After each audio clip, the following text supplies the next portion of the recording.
আজ আমি একটি ছোট্ট টোটকা বলবো। যাদের অর্থনৈতিক সমস্যা লেগেই থাকছে, যাদের অর্থ জমতে চাইছে না, তাদের জন্য এই টোটকাটি খুবই কার্যকরী। সামনেই শ্রাবণ মাসের সোমবার আসছে, 21শে জুলাই থেকে। শ্রাবণ মাসের প্রথম সোমবার দিনকেই আপনি এই কাজটি করুন, দেখুন আপনার ঘরে অর্থ কিন্তু ভরে যাবে এবং আপনার সংসারে সুখ শান্তি আসবে। যে কাজটি আপনাকে করতে হবে সেটি আপনাকে ভিডিওর এন্ডে বলছি। তার আগে আপনাকে একটা কথা বলে রাখি, শ্রাবণ মাসের প্রত্যেক সোমবার কিন্তু নিরামিষ অবশ্যই খাবেন এবং মহাদেবের মাথায় জল এবং বেলপাতা অর্পণ করবেন। এর সাথে সাথে যে কাজটি আপনাকে করতে হবে সেই কাজটি হচ্ছে, আপনি কিছুটা আতপ চাল নেবেন এবং দেখে নেবেন আতপ চালগুলো যেন একটিও ভাঙা না হয়।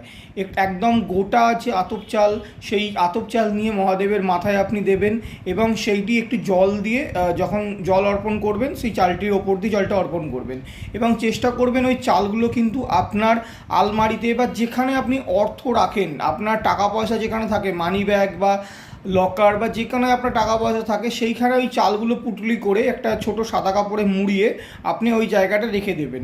আপনার কিন্তু সারা বছর অর্থে কোনো অভাব হবে না। আপনি এটা শ্রাবণ মাসে সবকটি সোমবারই করতে পারেন এই টোটকাটি। আতপ চালগুলো দেখে নেবেন যেন ভাঙা না হয়, প্রত্যেকটি যেন গোটা হয়। আর বেলপাতা অবশ্যই দেবেন, বেলপাতায় কিন্তু আপনার জীবনের সুখ শান্তি আসবে। বেলপাতা কিন্তু গোটা বেলপাতা দিয়ে আপনি মহাদেবের মাথায় জল ঢালবেন, এতে কিন্তু আপনার ঘরে অর্থের অভাব হবে না।